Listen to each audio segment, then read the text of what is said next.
कर्जतला आम्ही गेलो. आमचे सर्व सभासद 105 तथा आम्हाला आरग धक्क्यावरली होती. ती लक्ष्मण करात मुक्कादम त्यांना दमदाटी देऊन त्यांच्या घरी जाऊन पिस्तूल लावून बायका मुलासनी त्यांच्या दमदाटी देऊन आणि त्यांना काय कर पैसे मागायचा प्रकार केलता. मग तिने सगळ्या सभासदांनी फोन केल्यानंतर मी असो तथा आमची विकास मजगम असो तर आम्ही कुठल्याही कामाला सभासदांचा फोन आल्यानंतर जातोय. गेलो तथा यांच्या सभासदांच्या कामासाठी, पण हे काम आमच्या बोलायचं आता बोलायचंय मामा.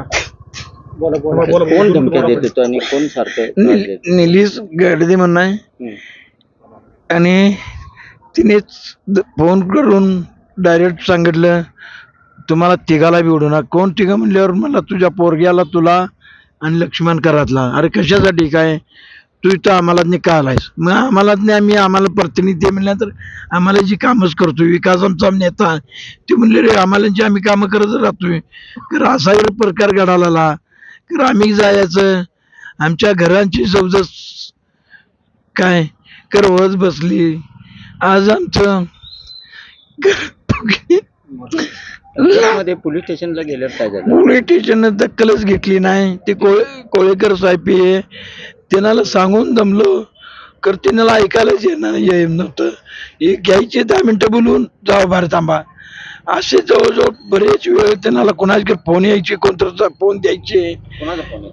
फोन येत होता मला काय लक्षात तेवढं. मोठे सचिन मोठे अरेस्ट कोणतर म्हणून त्यांचा DYSP फोन येत होता. तिने ते DYSP सारख्या त्यांना इकडे फोन यांचा सकाळी 11ला गेलेलं साहेब संध्याकाळी 5:30 वाजता थांबवलं आम्हाला आणि तिने पण आमचा दखल घेतली नाही म्हणून हे प्रकार घडलेला आहे. काय मागणी आहे तुमची. आमची मागणी काही नाही. ही पोलीस स्टेशननं आमची दखल घेतली नाही आणि त्यांच्यामुळं आमचं ही बाळ गेलेलं आहे एवढंच मला सांगायचं. आणि दुसरी गोष्ट त्या निलेश सरकारला काय निलेश गडदेला एन्काउंटर झाला पाहिजे हीच आमचं म्हणणं आहे. कारवाई कडक झाली पाहिजे आणि यांच्या नेत्यांच्या यांच्या कोणाच्या कर दबावाखाली कर असं कर चाललं सगळं कर कसं व्हायचं गोरगरिबांचं. आणि गरिबांची कुठे न्याय मागाय गेली आमच्यासारखी कर माणसं मोहरे गेली तर आमच्याच घरात येऊन आमच्या मुलांनी बाळांनी बायकांनी कर मारहाण करून गोळ्याबार करायला आली तर आम्ही कसं यांच्या हिताच्या कामासाठी जायचं एक हेच आहे. आणि अशी कर कन्या घेणारी पैसे मागणारी दमदाटी देणारी पिस्तूल काढणारी फायरिंग करून पोलीस स्टेशनच्या समोर फायरिंग होते जतमध्ये. ते कोळेकर साहेब तथंच आहेत बिहाईत वाटतं तिथं. कोळेकर साहेब स्वतः समोर बघतात गाडीवर आमच्या सभासदांनी ते आता फायरिंग आपल्यावर करतोय आम्हाला मारायला लागते कवा हे होतं म्हणून आम्ही सभासदांनी मी दगड टाकली गाडीवर त्याच्या. आणि पे साहेब कर समोरच आहेत आपल्यालाच म्हणतात तुम्हाला अक्कल आहे का नाही साहेब त्याच्या मागं गाडीला वाहतूक सापडतोय आता. कर साहेबानं तेव्हा त्याला पकडलं असतं गाडी मागं लागून हे प्रकार झाला असता का. काही सगळं ठरवूनच कार्यक्रम झाला आहे हे पण आम्हाला काही कळेना.